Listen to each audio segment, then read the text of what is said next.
Hello and welcome to Spare Change News TV. My name is Sam Baltrusis. I'm the editor-in-chief of Spare Change News. Joining me today is Cleve.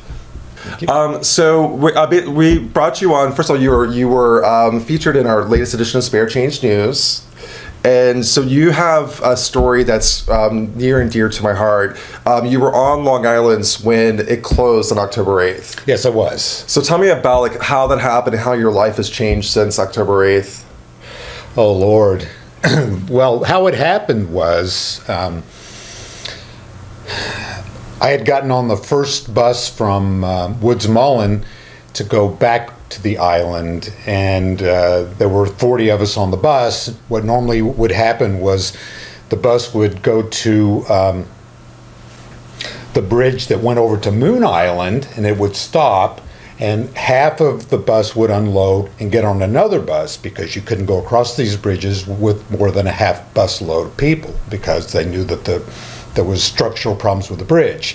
So the bus pulls up and stops, and no one's getting out, and a few minutes go by and someone said, "I thought they said the bridge was condemned." And so we're sitting there waiting, wondering what's going on, and sure enough, after 15 or 20 minutes, they tell us that the bridge has been condemned and we're going to have to go back to Woods Mullen. And, the first thing that goes through your mind is, what now? And we didn't get the answer to what now until about 9 o'clock that night, at which time we were loaded onto a bus and we were taken to the waterfront in the South End, where we spent the night, 2 nights actually, on a loading dock in cots with a blanket. And we knew it was temporary, but we didn't know where we were going to go next. And then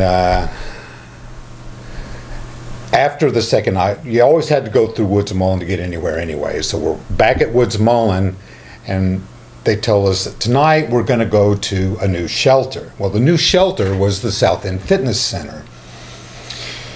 And oh my God, we pull up in our bus like we always do, although this time we've only gone 2 blocks instead of several miles.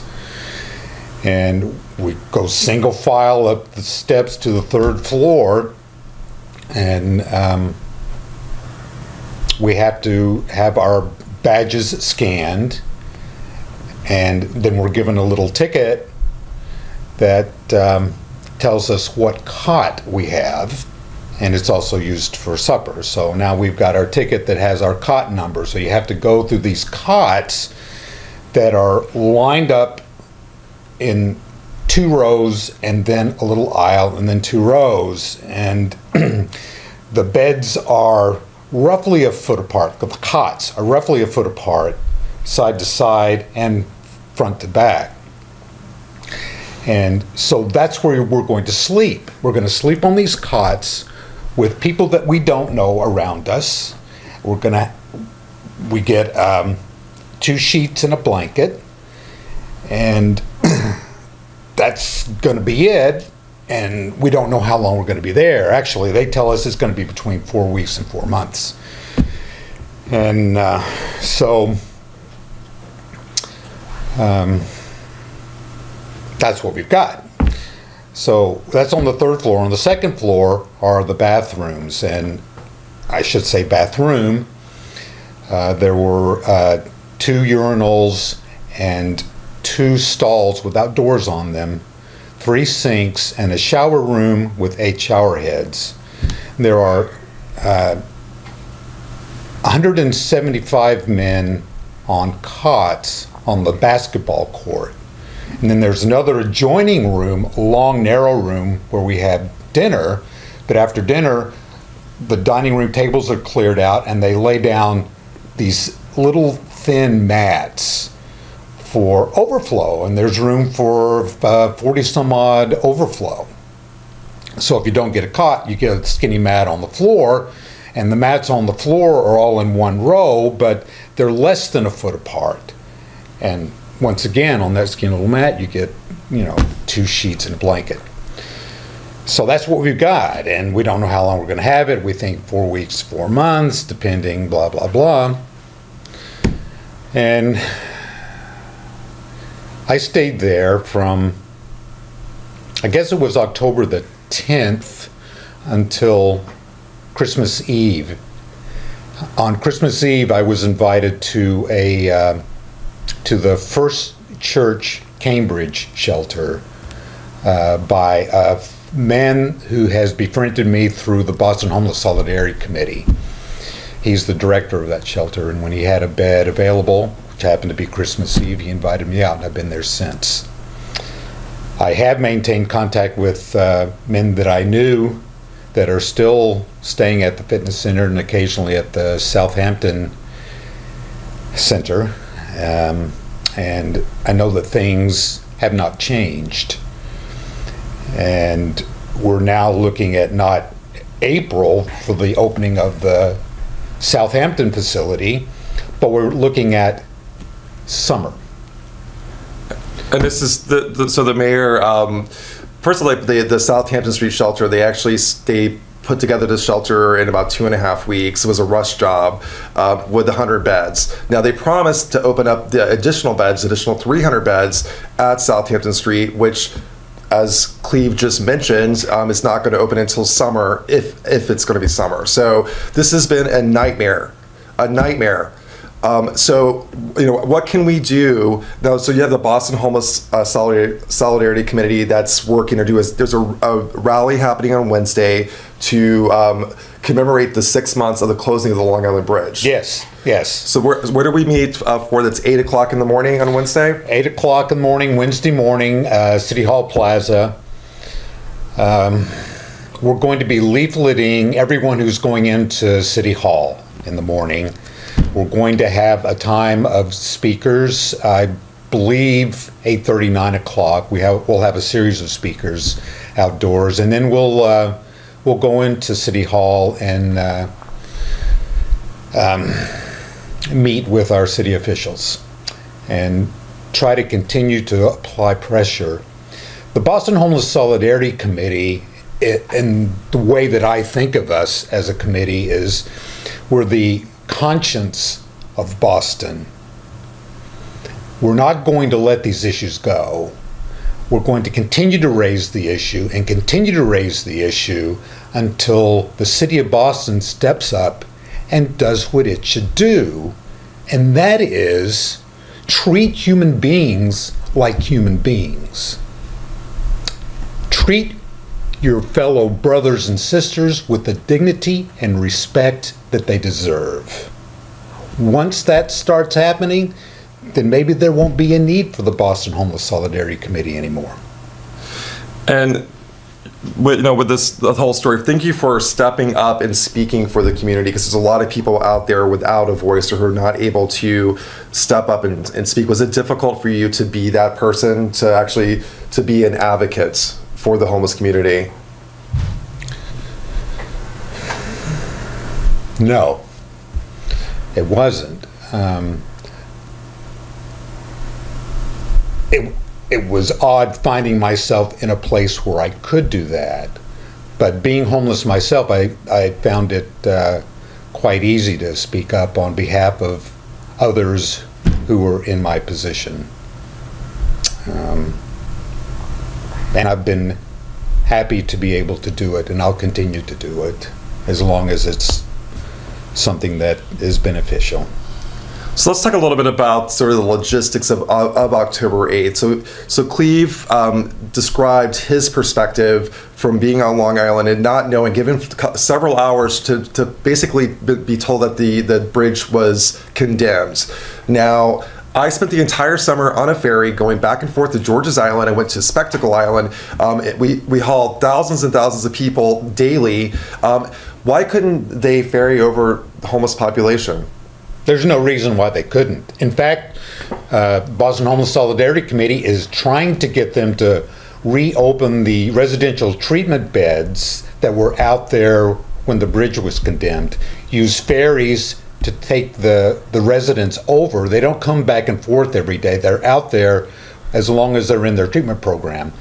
The city has an ambulance boat. The police department owns it. So if there's any real emergency, that ambulance boat can go back and forth very easily. All these residential programs have health staff there anyway. So why they can't do that with those residential programs, I don't know. It's been 6 months and they haven't done anything with them yet. So why not run the ferries? I completely agree with Cleve on this. I think that when it was the big red flag that came to me was when the mayor of Boston quickly, discounted the idea of using ferries, and it was offered. People were willing to take their own money and actually pay for what it would cost to ferry over people to Long Island. Yet it still wasn't enough, and the fact that we also knew that the bridge was in really bad condition for many years. So this was no surprise. What is surprising is when we got the Boston 2024 report, we saw that Boston was allocating Long Island for a shooting range. So what are your thoughts on that? I think the city has in mind making money off the island, and as long as you have 700 homeless people out there, it's kind of difficult to do. So they found a way to get rid of us. Cleve, it was a pleasure talking to you in person, and thank you for being in the latest edition of Spare Change News. My pleasure. We're going to play a clip from one of the Boston Solidarity Committee meetings, and our next guest is Cassie Hurd, who's also part of the committee. Emergency closing Long Island, and you're fighting for the needs of the homeless in Boston. Trying to keep pressure on the city and the Commonwealth to make homelessness a higher priority, replacing the services that we lost on Long Island, putting more thought and money into housing, and perhaps improving the conditions in the shelters that exist. I think that's about as thorough as I can get. So we start each meeting with a statement that the committee drafted a short time ago, which Cassie will read for us. So our core principle statement is as follows. We, the members of the Boston Homeless Solidarity Committee in our circle of power and respect, pledge to embrace and be mindful of our diversity by maintaining a safe environment for all participants, free from racist, sexist, LGBTQ-phobic, ageist, and ableist expression. If a member feels that this agreement has been violated, we pledge to briefly pause the meeting and educate all members so as to not further isolate, exclude, or mistreat any individual or group. We ask that all members identify their preferred gender pronouns, they, them, she, her, he, him, during introductions. So we start now with introductions, giving everyone a chance to say their name, why they're here. If you have an affiliation with other groups, you can tell us at that time. And also to let us know how you would prefer to be addressed in pronoun. So I will start.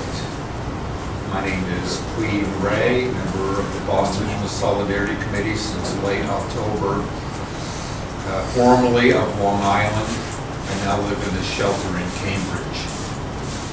Friends that I left behind actually in July when I started in the hospital.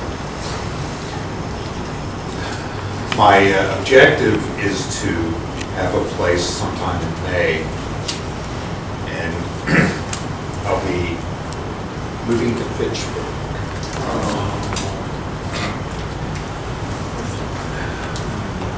Why the other loss? Well, Fitchburg is a long and inexpensive hike to do every week.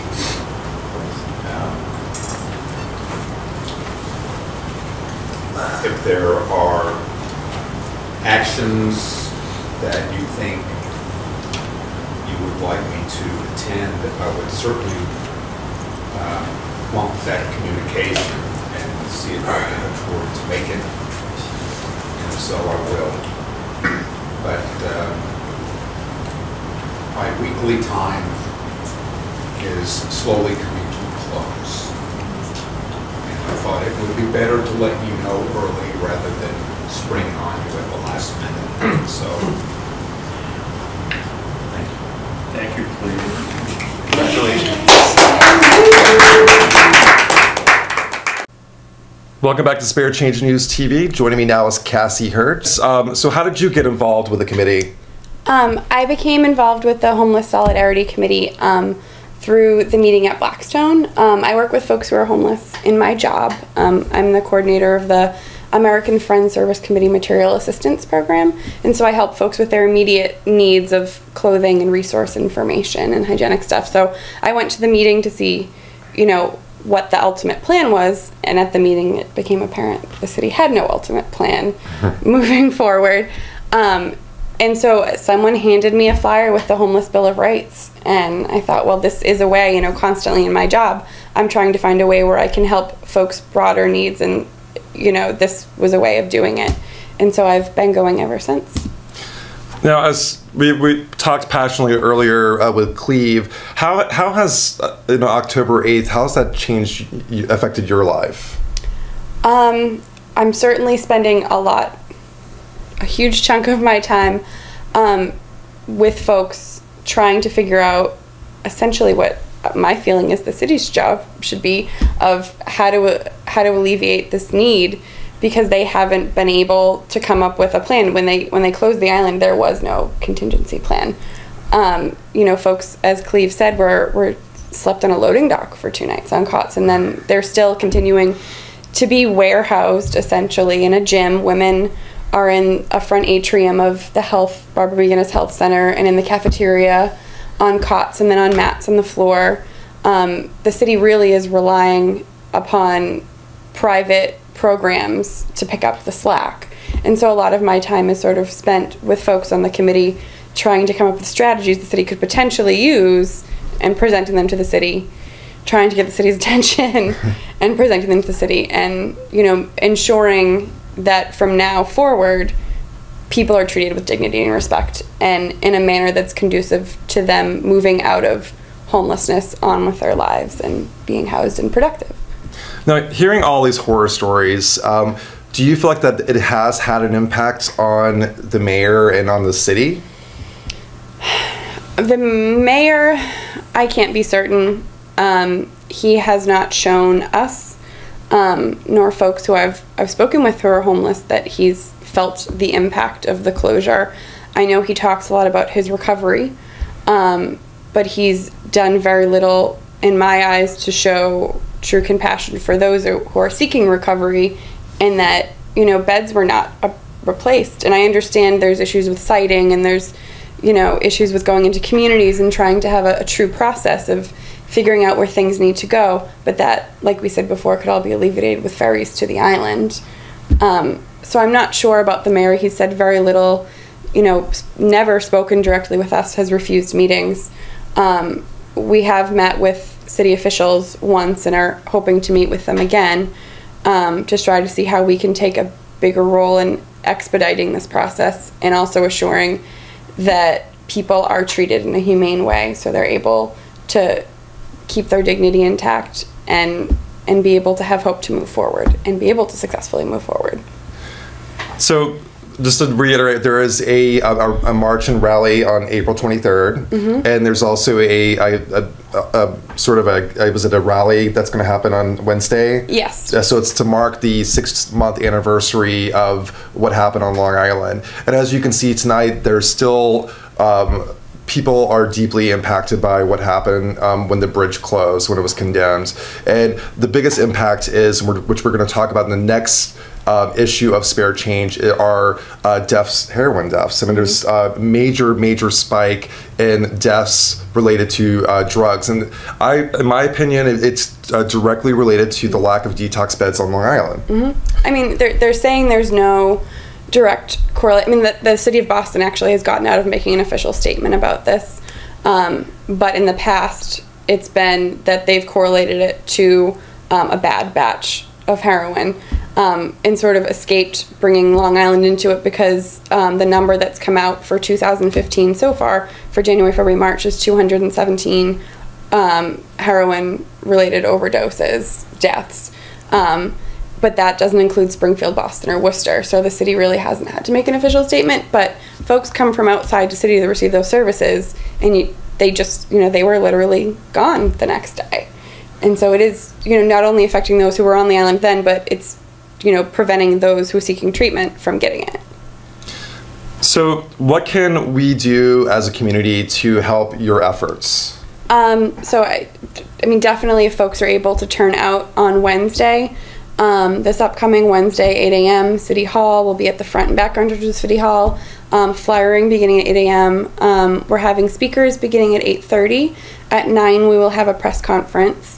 And then at 9:30 we'll be going into City Hall to talk with elected officials and see what we need to do to really press them for our 3 demands, which are improved conditions at the shelters, not only meeting state health code standards, but also to provide folks, dignified and respectful services while in the shelters, to implement a city voucher program for the city of Boston, which would allow 1,200 folks to have a permanent residence who are leaving homelessness, and to reinstate the beds on the island that were lost, the recovery beds. And hopefully this protest or this will actually wake them up and let them realize that people are dying, and we have to take action as a community. So Cassie, it was a pleasure having you on the show. Thank you. And our next guest, we have a few minutes for Alton, who will be featured, but we're going to play a clip really quick. It's a long process how I became homeless. I've been homeless since September 1st, 2012. I used to be a normal person. I graduated from high school with honors throughout high school, and after high school I had a landscaping job for over 5 years, and my mom was my foreman on my landscaping crew. She worked with me. She didn't own the company, but she did work with me on my landscaping crew. And my father never tried to help me get my license, but when I had my permit so that I could keep my job, she was the one who drove me to work every day. So yes. My mother and I became sick. We lost our job and our car, and a year and a half later our house. Okay. We're from Niagara Falls, New York. Well, I am, but my mom, being from Boston, Mass, and everything, she knew there was resources here. Yes. So she brought me here on the Amtrak when she knew we were going to be evicted from our house. And that's how I became homeless. How are you living? In the subways, anywhere I could find heat at night, anywhere dry, like blankets to sleep in bed.